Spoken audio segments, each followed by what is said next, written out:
What is up, my young talented ones? It's your girl Dom. Welcome back to my channel.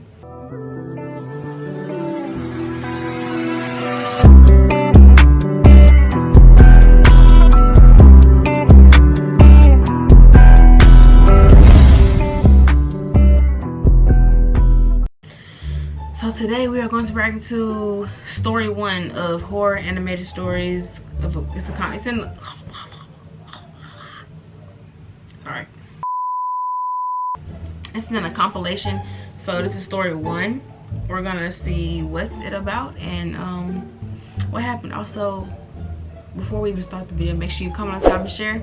If you're new to the channel, give me to my goal 500 down below. Be my Instagram, Snapchat, and TikTok. It'll be right here. And hopefully I don't scream because I hate animated horror. I don't know why. I love horror movies and I love horror like I do, but if it's animated, it just creeps me out for some reason. I don't know, but let's get into the video. I was in a toxic, borderline abusive friendship with a girl from the ages of 9 to 12. Here's some background information to give you a little understanding as to what my life was like back in the late 2000s, early 2010s. Okay. I grew up in a very tumultuous household. My parents hated each other, and my extended family, along with my immediate, were plagued by mental illness and drug addiction.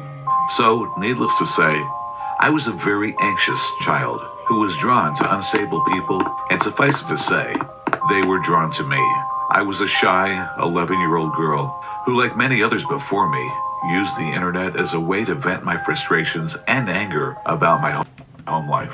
This was the time where AOL was the main source of communication used between friends, and I was no stranger to this, along with MySpace and Facebook. However, I wasn't like the typical preteens of this era, or so I thought. I kept my profiles private, never accepted a follow or a friend request that I didn't know, and never shared my location on these said profiles. Okay. This is the part where I introduce Tanya. Tanya isn't her name, of course, as I don't want to use her real name in case she just happens to read this thread, watches the YouTube channel, or listens to the podcast. So we'll just call her Tanya. Tanya and I met in elementary school, one of the points in my life where my family situation was quite volatile, and in retrospect, I think she sensed this. I was vulnerable, and Tanya took advantage of my innocence.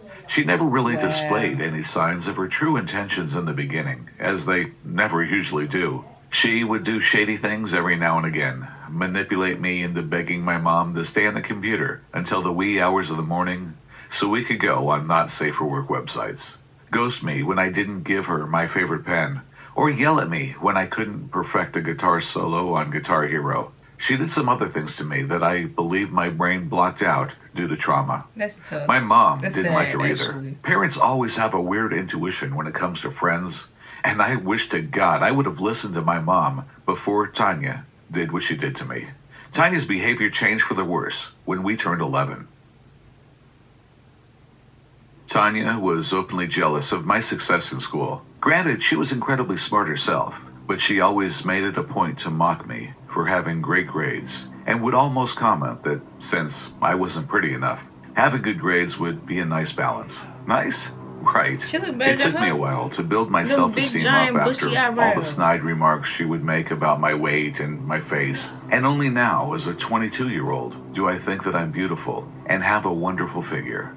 Anyways, back to Tanya. As a result of her jealousy and growing resentment towards me, she began to plot my downfall. I made no exaggeration either. This girl literally tried to ruin my self-worth even more than she already had. Wow. It started in 6th grade. Tanya and I were remarkably close that year, and I wanted to do everything with her. We would talk all day in school, and we would chat all night on AIM. On one particular evening, Tanya and I were talking about boys. Being that we were hormonal preteens, our conversations would usually turn onto who we liked in school that day. Being that I had a horrible relationship with my father, I didn't really trust boys, even from an early age, so it was rare if I developed a crush on one. I remember Tanya and I's conversation going a little something like this. Do you know Mark, the kid in class? Yeah, why? I heard he likes you. What? No way. Totally. He told me. You want me to talk to him and give him your username? Yes, of course. Oh my God, thank you, Tanya. My heart was racing. A boy liked me? Impossible. When Tanya told me that she would give Mark my username for AIM, I nearly exploded in my seat. 11-year-old me couldn't believe I was going to have my first real boyfriend. How wrong was I? Fast forward to the next night. I was getting ready for bed when I heard the famous AOL ding sound off on my iPod Touch. You know the sound I'm talking about. When I checked the notification, it was a message from MarkyBoy99. I don't remember his username, so we'll just go with something like this. I turned red. Tanya had really talked to Mark and gave him my user. She was truly the best. He messaged me with the usual, hey, emphasis on the 3 Ys. And I responded, hey, I didn't want to come off as desperate, so I only used 1 Y. Not even 1 minute later, he messaged me back. We talked all night about everything. Our days, how school was, what type of silly bands we liked. Typical 11-year-old stuff. I have to admit, I was smitten right off the bat. I think it was partly because I had never really had a boy like me before. And the other part being that my self-esteem was so low that I never thought a boy would be capable of liking me. Also, it could have been because Mark was one of the most popular boys in school at that time. He played football, was mouthy to the teachers, and was extremely outgoing. All the things a young girl would be attracted to. We talked for months. My puppy love growing for him more and more every time we chatted. Of course, I never spoke to him on the phone, nor did I get his phone number, because why would you do that, right? All the while I was speaking to him, Tanya would be gassing me up, telling me how proud she was of me, and that I deserved a boyfriend. My suspicions of Mark only began to grow when I attempted to approach him during school hours. Again, I had anxiety, so I would never really speak to Mark outside of AIM. When I went to talk to him, Mark looked confused, as if he'd never had a conversation with me before in his life. He turned away from me on the playground and walked to be with his other friends. Huh? Weird. Baby, you're not talking to Mark. He was usually so chatty with me online that I expected him to welcome me with open arms in person. My ego was bruised. My little 11-year-old mind tried to rationalize this behavior by chalking it up to him not wanting to talk to the nerd since he was so popular and that he just preferred to keep our relationship online. I told Tanya the news, and she seemed to be generally heartbroken for me. She was just as angry as I was and vowed to confront Mark later that day during music class. I was happy Tanya had my back as far as I knew. She was going to tell Mark off about him being a total jerk to me. Well, it worked. Later that night, I got a message from Mark telling me how sorry he was for ignoring me and that he was just going through some family things. Back in love I was. I didn't care that Mark ignored me during school. I didn't care that he rejected my advances in person. As long as I had him to talk to online and Tanya's support, I was fine. I even told my mom about him, and she was extremely happy for me as well. Another month passed, and it was March 31st, 2011. Mark messaged me and told me that he had something very important to tell me the next day. The anxiety began. What was it? What did he have to tell me? At that point, I considered myself and Mark to be dating, so I was anxious that he was either going to break it off with me or that he was going to make us public in school the next day. I told my mom and Tanya, almost on the verge of tears with how excited and nervous I was. Well, the next day, April 1st, 2011 rolled around, and this is what followed. It was around 7 p.m., and I was on Club Penguin as I usually was, until I heard a familiar ding. It was Mark. It was time for the news I'd been waiting for all day. Hey, babe. Oh my God, hey. I've been waiting for you to chat me all night. Sorry, babe. I was at practice. Are you ready for the news? I was shaking with anticipation of it. Before we get to it, I just want to say one thing. One, I'm getting anxiety. I'm scared right now. For one, the friends, they literally just said the date, April 1st, 2022. Not 22. It's going to be now. What day? April 1st can come yet? Yes. But April 1st, 2011. that right there, she planned all that out until that day. Both of them had to, because on April Fool's Day, out of all the days, very suspicious to me. At this point, even writing this now, a whole swell of emotions are resurfacing. Yes, of course. It was then that Mark sent me a picture. I opened it, only it wasn't Mark. It was Tanya. I knew it. And she was holding a handwritten sign that said, "Happy April Fool's Day, XD." At first, I started laughing, and I mean, it was an ugly laugh. Of course it was a prank. Tanya had gotten me so good, right? Right? Well, wrong.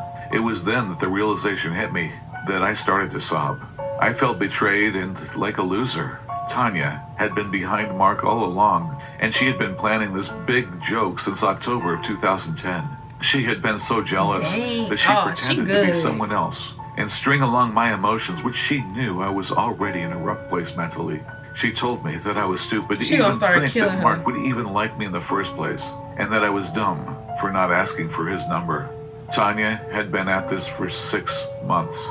An 11-year-old girl plotted Mark, used him to make me think that a boy liked me, and tricked me into believing that I had a boyfriend, all the while telling me when we hung out that she was happy for me and that Mark and I were a cute couple. I told my mom, who then called her mom. My mom was livid, to say the least. She told Tanya's mom to tell her daughter never to speak to me again. I was crushed. My best friend of 3 years had catfished me because she simply wanted to play a joke. I was loyal to her, and she toyed with my emotions because she could. Tanya had tried multiple times to guilt trip me into being her friend again in the months that followed, leading into 7th grade. One of the more memorable and honestly messed up times when she messaged me a few days after my birthday in August to tell me that her mother had just died in a horrible car crash. Her body was dismembered and they could only find her head. I'm sorry, I would not believe it. As anyone would be, I was in tears. Tanya's mother was nothing but lovely to me, and learning that she died in such a violent way Like, I understand your mom died. It's sad. It is. I'm not even joking, but why? I don't know, it's just me. Why I feel like she's saying that only so that the girl can text her, because she's been trying to text her for like a good long minute, but she has not answered. So she doing it just so that she can finally text her and be like, oh yeah, she finally back, so I can, you know, crushed my soul. I started talking to Tanya again, and when her mom's funeral would be, Tanya then revealed to me seconds later, after speaking to her about the grisly details over her mother's passing, that she was kidding and was pranking me again. See? And that I was stupid to believe her. She even sent a video of her laughing at me. I was disgusted. Who would even say something like that? What now 12-year-old would message someone that their mother was dismembered in a car crash? Exactly. She then revealed her ugly and quite frankly evil intentions when we were at the beginning of 7th grade, and she became friends with a girl named Kaylee. They both invited me to sit at their lunch table, and because I was desperate for friends, I stupidly accepted, only to be met with hordes of insults and laughter behind my back every chance I wasn't looking. Tanya then messaged me one night telling me to kill myself, and that the world would be a much better place without me in it. She had Kaylee tell me to go jump off a bridge. Tanya told me that she hated me and was never really my friend to begin with, that I deserved all the pain she put me through the year prior. I again told my mom, who then called the police. She had had enough of Tanya, and so had I. For 4 years I put up with Tanya's malicious behavior, and I just couldn't handle it anymore. My mom made me delete my AIM account, and Tanya's mom told her to never contact me again, or else. My mom also advised me to move lunch tables, but I was hell-bent on not letting Tanya win. For the entirety of 7th grade, I sat at the same table as Tanya. Only I spoke to my friends at the other side of the table. I never spoke to her, looked at her, or gave her any sort of attention. Kaylee was scared to death of me afterward, too, as the police had gotten in contact with her family as well. It's been 10 years, and I still haven't spoken to Tanya. I'm now 22 years old, have 2 bachelor's degrees, one in psychology and the other in history, and I am now working towards my master's in clinical social work. Tanya did other things to me too, that I could write a whole other story about, but I think writing this one helped give me closure on the part of my childhood that scarred me for years. I thank God for my mom stepping in when she did, because I don't know where I'd be without her. As for Tanya, I don't know where she is or what she's doing, and I'd really rather not. On the off chance she stumbles upon this story, I have a message for her. Your jealousy and wishes for death upon me did not win, and I truly hope that karma does not come around one day to bite you in the ass. Ooh. Tanya, let's never meet again. One thing I will say, if you think about it, if she never told her mom, she probably would have killed herself, because the girl was bullying her so much point telling her to kill herself. She probably would have been dead, if you think about it. That little girl probably dead all because a little 12-year-old told her to kill herself. Like, y'all kids crazy out here. Like, y'all cannot be doing that. That is so rude, disrespectful. Like, I wouldn't even want my kids to do that. If they do that, they getting a big beat, a butt whooping. I don't care. That is so wrong in so many ways. But that's the end of the video. If you like this video, make sure you comment, subscribe, and share. If you are new to the channel, give us my goal 500 down below. My Instagram, Snapchat, and TikTok. And be right here. And I'll see you lovely, beautiful, talented people next time. Peace.